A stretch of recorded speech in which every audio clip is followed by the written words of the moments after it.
What if we told you there's a country where vending machines outnumbered McDonald's locations by nearly 50 to 1, where children as young as 6 ride the subway alone with zero parental supervision, and where the government literally measures your waistline by law? You think you know Japan. You don't. Buckle up, because what's coming will flip everything you thought you knew completely upside down. Japan has a fast food holiday, and it's completely serious. Every December 24th, roughly 3.6 million Japanese families sit down to a bucket of Kentucky Fried Chicken. Not as a quirky joke, not as a dare, but as a full-blown cultural institution. Let that sink in for a moment. In a country where Christianity represents barely 1.5% of the population, KFC has somehow become the unofficial mascot of Christmas Eve. How did this happen? It traces back to a single stroke of marketing genius in 1974, when a regional manager noticed that foreign visitors were desperate for roast turkey and were settling for fried chicken as the closest available substitute. KFC Japan ran with the concept, launching what became one of the most successful regional marketing campaigns in fast food history under the slogan, Kirasumasu Nai wa Kentakai.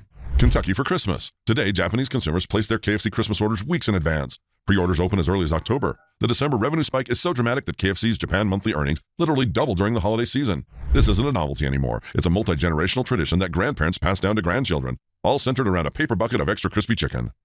The number 4 can allegedly kill you.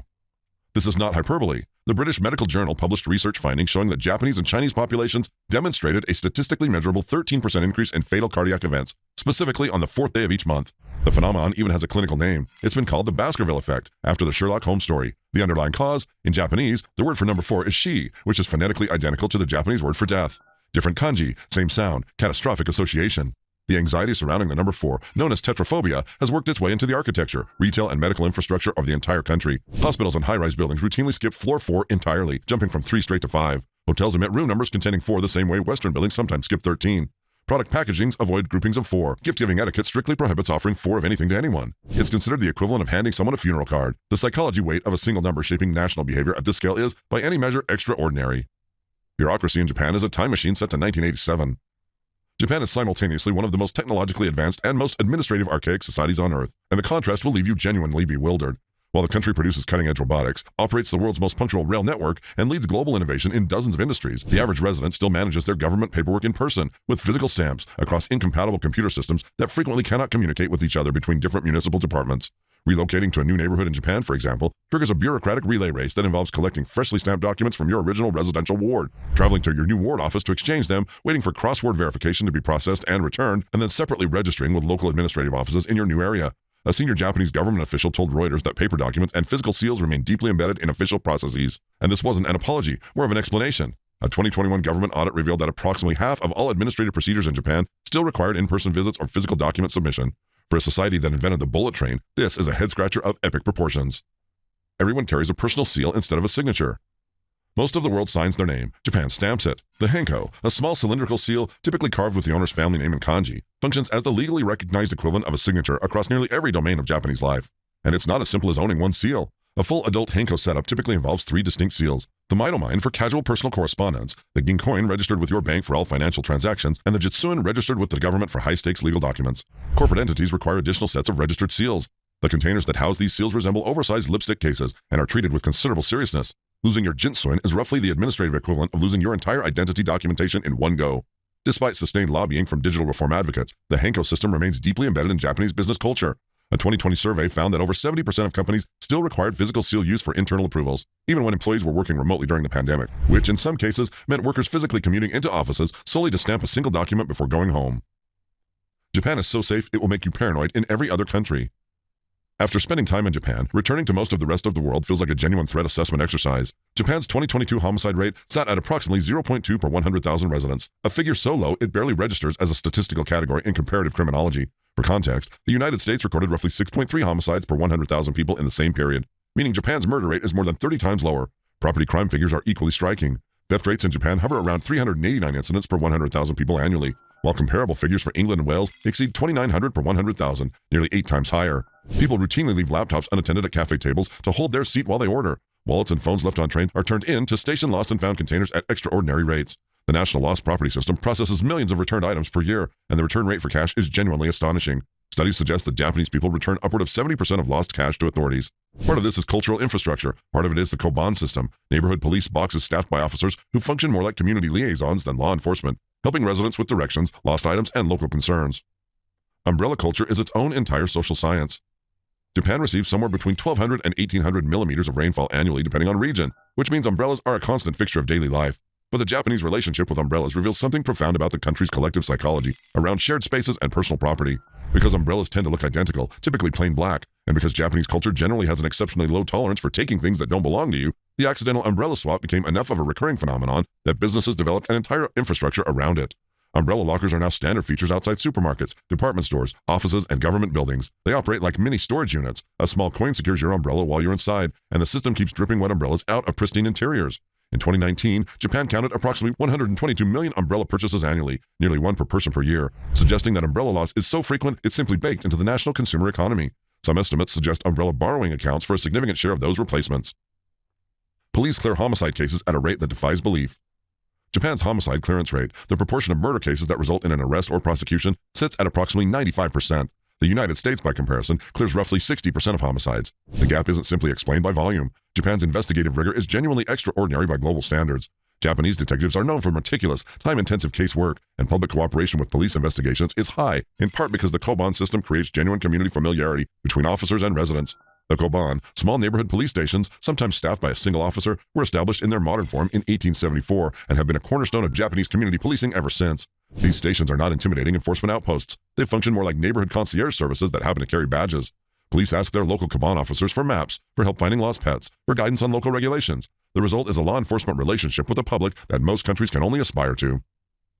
Silence is a social virtue and noise is a social crime.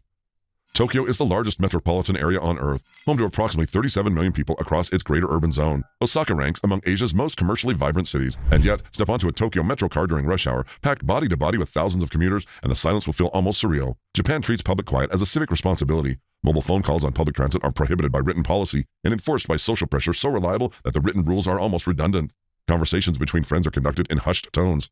Music from headphones is expected to remain inaudible to anyone beyond the listener. The cultural mechanism behind this behavior is a deeply ingrained concept of meiwaku, the harm caused to others by one's own disruptive behavior, which functions as a powerful ambient social governor.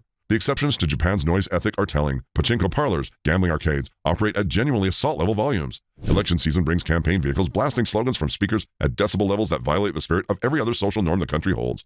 These exceptions exist because commerce and democracy have carved out their own rules, leaving commuters to suffer through them.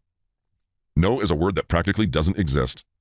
Japan is a textbook high-context culture, one in which a significant portion of communication is carried not in words, but in shared understanding, situational reading, and careful implication. The word no is not simply avoided for politeness. It is structurally absent from most professional and social communication. Instead, Japanese speakers have developed an elaborate vocabulary of non-refusal refusals. Choto muzakashi desu ne. That's a little difficult. Functions as a polite but absolute rejection. Kangaete okemasu. I'll think about it. Typically means the answer is no and will remain no. Muzukashi. Difficult. Paired with a long inhale of breath is as final as any door slamming. For people accustomed to direct communication, navigating Japanese professional and social environments can feel like trying to read an entire novel in subtext.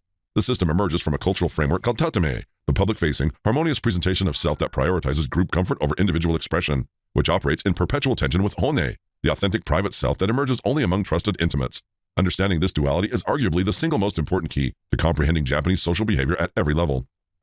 There are at least 4 distinct ways to bow, and getting it wrong matters. The bow is to Japan what the handshake is to much of the Western world, but where the handshake is largely interchangeable regardless of status or context, the Japanese bow is a precisely calibrated instrument that encodes relationship, hierarchy, and emotional registers simultaneously. The ishaku, a 15-degree nod-like inclination, serves as an everyday casual greeting between equals. The kire, at 30 to 45 degrees, signals genuine respect and is the appropriate register for professional interactions with superiors or elders. The saikerie, pushed past 45 degrees, is reserved for deeply formal situations or expressions of sincere gratitude. And then there is the dogeza, a full prostration with forehead approaching or touching the floor, which communicates the highest possible register of respect or apology and is rarely deployed outside the most extraordinary circumstances. Eye contact during any bow is considered disrespectful, as it implies a challenge or distrust. Getting the angle approximately right matters less than demonstrating awareness that degrees of formality exist. Foreigners who bow at all are generally met with warm appreciation, while the specific calibration is for giving with surprising generosity. The government will measure your waist every year after you turn 40. Japan passed what's formerly known as the Special Health Examination and Instruction Law in 2008, nicknamed the Metabo Law by pretty much everyone, which requires all citizens between the ages of 40 and 74 to submit to annual metabolic syndrome screenings that include mandatory waist measurements. The legal waist limits are 85 centimeters for men and 90 centimeters for women. Companies and local governments whose populations consistently exceed these thresholds face financial penalties, which means employers have a direct fiscal incentive to encourage their workforces to maintain qualifying waistlines. Critics have described the system as invasive, potentially stigmatizing, and disproportionately impactful on older women. Defenders point to Japan's remarkable health outcomes. The country has one of the lowest obesity rates among all developed nations at approximately 4% of the population and a life expectancy of roughly 84.3 years, among the highest on Earth. Whether the metabol law is a cause or merely a coincidence of all those outcomes remains genuinely debated in public health research, but the political willingness to implement mandatory body measurement for millions of adults reveals a concept of public health that most other democracies would find extraordinary. Bathing in Japan is an entirely different philosophy. The Western conception of a bath, submerge dirty body, wash, drain, is considered borderline offensive in Japan. The correct sequence, as practiced across millions of Japanese households and enforced as absolute social law in public bathing facilities, is to shower thoroughly before ever touching the bathtub. Tubs in Japan exist for soaking, for relaxation, for therapeutic rest, not for cleaning. The distinction is critical in onsens and sento, which are communal bathing spaces where the same water is shared among multiple bathers simultaneously. Submitting a pre-washed body to shared waters is a baseline expectation of courtesy, not a bonus consideration.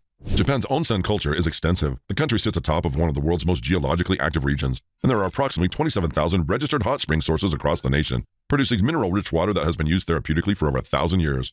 Different mineral compositions are believed to address different ailments. Sulfur-rich springs for skin conditions, sodium bicarbonate springs for relaxation, iron-rich springs for circulatory health. Onsen tourism generates billions of dollars annually, and visiting a quality hot spring remains one of the most uniquely Japanese experiences available. Tattoos are still a social liability, despite global acceptance.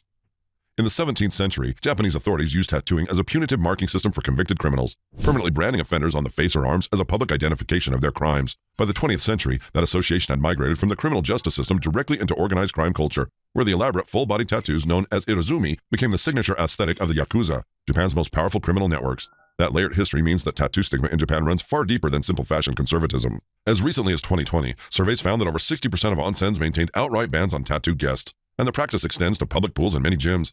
Some facilities have begun loosening restrictions in response to international tourism pressure and changing domestic attitudes among younger generations, but progress has been slow and uneven. A 2018 court case in which a tattooist was prosecuted for practicing medicine without a license because needles piercing skin were classified as a medical procedure under an 1869 law gained international attention and was eventually overturned on appeal. But the fact that the prosecution occurred at all illustrates how deeply embedded institutional tattoo anxiety remains.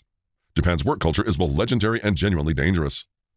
The Japanese term karoshi, which translates literally as death from overwork, was officially recognized as a cause of death by the Japanese government in 1987 and has since become one of the most cited examples of pathological labor culture in global workplace research. The phenomenon is not metaphorical. Karoshi encompasses fatal cardiac events, strokes, and suicides directly attributable to extreme occupational stress and excessive working hours.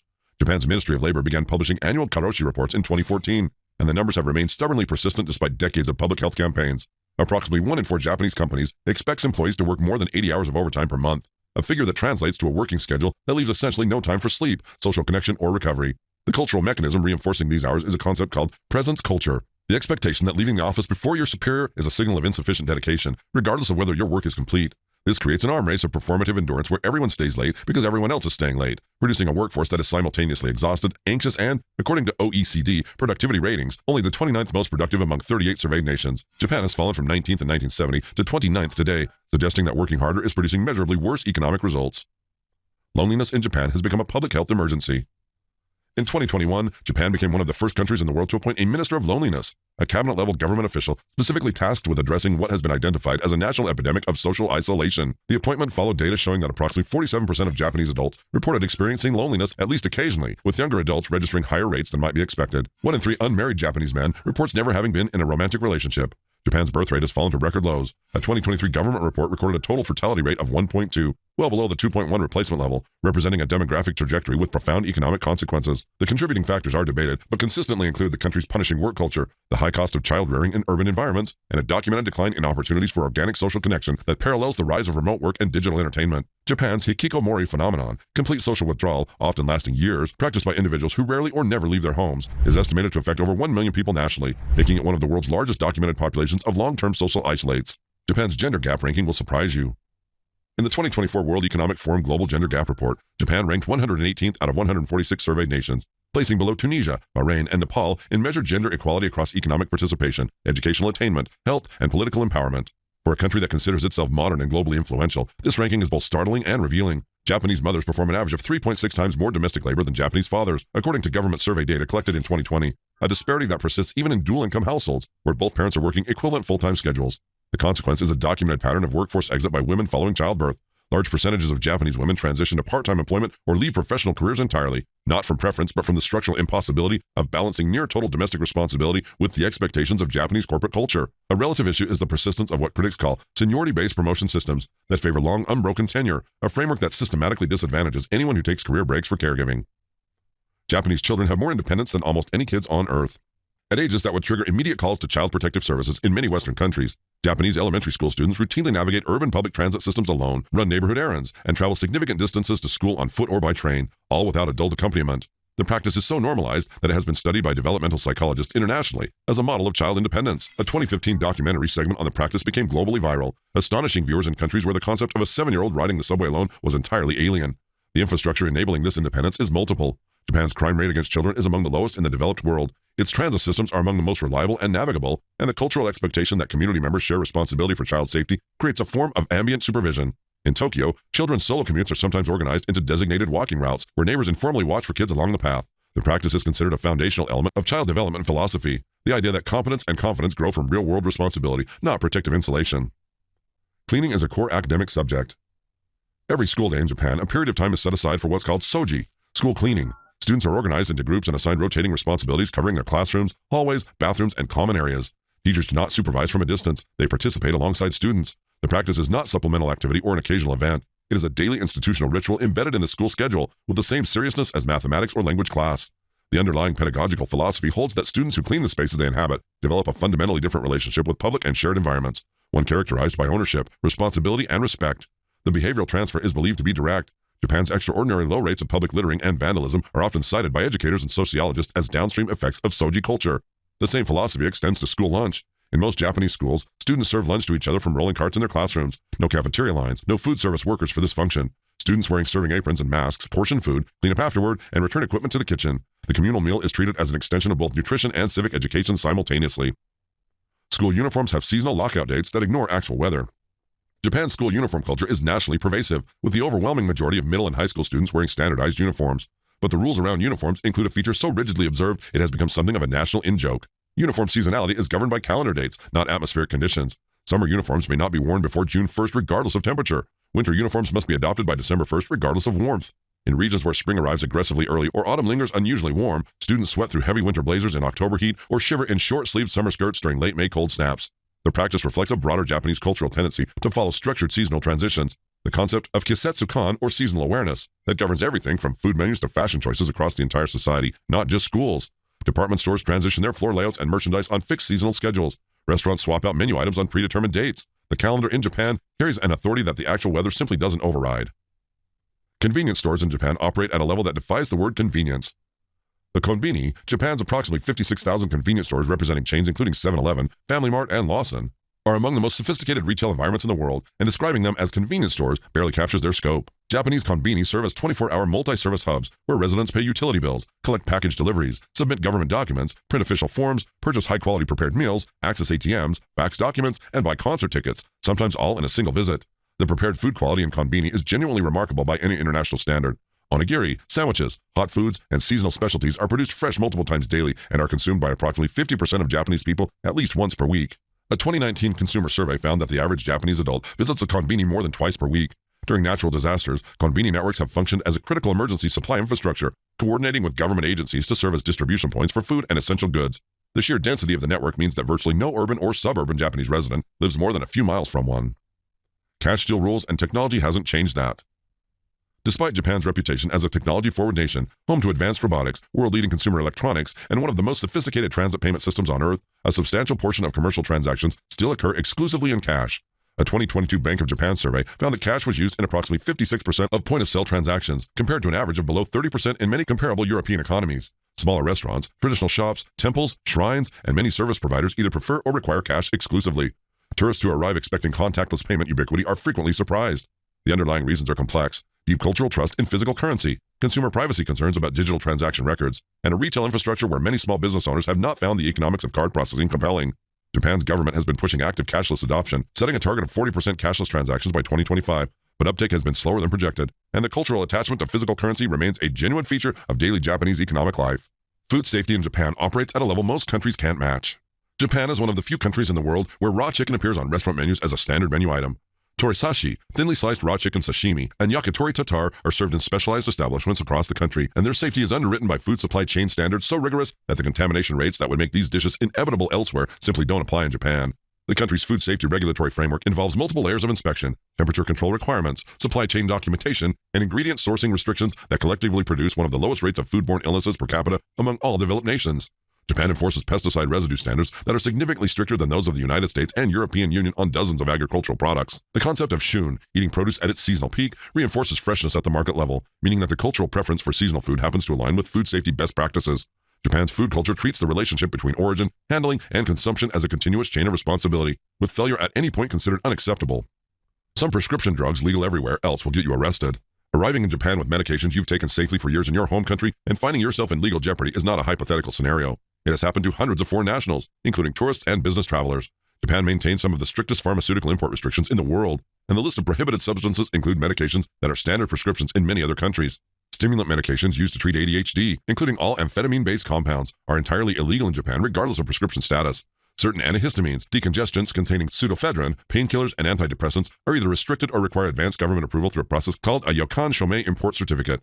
Codeine containing medications are prohibited. The pharmaceutical restrictions connect directly to Japan's broader drug policy framework, which was shaped by a devastating methamphetamine epidemic in the late 1940s and 1950s following World War II, when the devastation of the post-war period drove addiction rates that the government estimated at over 500,000 active users at peak.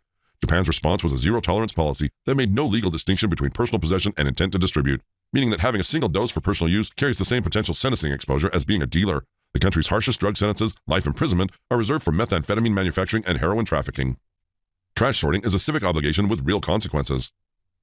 In Japan, the waste collection system is not a passive service. It is a participatory civic infrastructure with detailed rules, neighborhood-specific schedules, and social pressure enforcement that is entirely real. Residents are expected to sort their garbage into designated categories: burnable waste, non-burnable waste, recyclable materials, and large item disposal, each with its own collection schedule that varies by neighborhood and in some cities by specific block. Recyclables are further subdivided into glass bottles, PET plastic bottles, metal cans, aerosol containers, and other categories that vary by municipality. Putting the wrong category of waste out on the wrong day is not simply an inconvenience. Improperly sorted garbage can be rejected by collection workers and left on the curb with a tag explaining the violation, requiring the resident to remove it and resubmit correctly. In apartment buildings, common garbage areas are often monitored by rotating resident duty schedules. Part of why this system works is that Japanese people have been socialized since early childhood to understand waste categorization as a shared responsibility. The other part is that there are essentially no public trash cans to serve as an alternative. Following a 1995 terrorist attack by the Aum Shinriko cult in which public garbage receptacles were used to disperse sarin gas on Tokyo subway lines, public waste bins across Japan were largely removed, and they have never come back in significant numbers. Homage is not optional, it's professional currency. In most cultures, bringing back souvenirs from a trip is a casual gesture of affection for close family or friends. In Japan, the practice of homage, edible gifts representing the places you visited, functions as an institutionalized professional obligation with real workplace social stakes. Returning from a trip, whether for vacation or business travel, without homage for your colleagues is a genuine social failure.